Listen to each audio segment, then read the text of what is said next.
కలే Kalaripayattu. Kung fu, karate, taekwondo, martial arts, mixed martial arts ఇలా పేరేదైనా వాటన్నింటికీ తల్లి లాంటిది కలరిపయట్టు.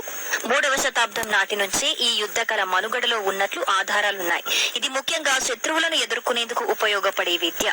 శారీరకంగానూ మానసికంగానూ దృఢంగా కావటంతో పాటు ప్రత్యర్థిని పడగొట్టేందుకు కావలసిన అన్ని అంశాలు ఇందులో పొందుపరచబడ్డాయి.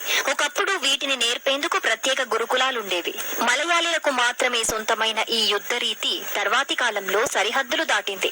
వివిధ రాష్ట్రాలు, దేశాల్లో ఉన్న మలయాళీలు ఈ విద్యను ఆయా ప్రాంతాలకు పరిచయం చేశారు. ఈ కలరిపయట్టులో 8 స్టేజులుంటాయి. 8 రకాల జంతువులను ఎదుర్కొనేందుకు ఈ విద్యా విధానం అలా తయారు చేయబడిందని చెబుతారు. ముందుగా శారీరకంగా దృఢంగా అయ్యేందుకు రకరకాల ఆసనాలుంటాయి. ఆ తర్వాత ఆయుధం పట్టకుండా శత్రువుని ఎదుర్కోవటంతో పాటు ఆయుధాలతో యుద్ధంలో పాల్గొనేందుకు కావలసిన టెక్నిక్స్ ఉంటాయి. ఈ విద్యలో ఉపయోగించే ఆయుధాలు కూడా రకరకాలుగా ఉంటాయి. పొడవాటి కర్రలు, చిన్ని కర్రలు, డాలు, కత్తులు వంటి ఆయుధాలతో యుద్ధ విద్యలో ప్రావీణ్యం సంపాదించుకోవాల్సి ఉంటుంది. వీటన్నింటినీ నేర్చుకునేందుకు ఏకంగా 7 నుంచి 8 ఏళ్లు పడుతుంది.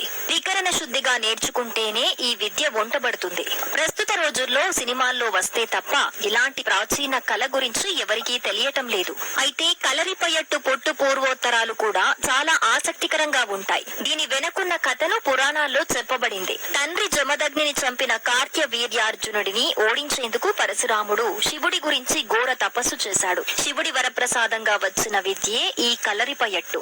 ఈ విద్యతోనే కార్తవీర్యార్జునుడిని ఓడించిన పరశురాముడు ఈ కళను అగస్త్య మహామునికి అప్పగిస్తాడు. అయితే ఏ విద్యను ఉపయోగించినా అది ధర్మరక్షణ కోసమే అయి ఉండాలన్న సిద్ధాంతం ప్రకారం క్రూర మృగాలను ఎదుర్కొనేందుకు ముందుగా ఈ విద్యను ఉపయోగించారు. కాలక్రమంలో మనుషుల మధ్య ఆయుధాలతో ఈ యుద్ధ విద్య మార్పులకు లోనైంది.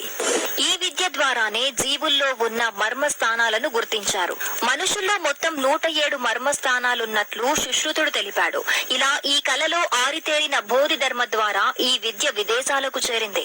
ఈ కళే తర్వాతి కాలంలో కుంఫుగా, ఆ తర్వాత వివిధ రకాల పేర్లతో పిలువబడుతోంది.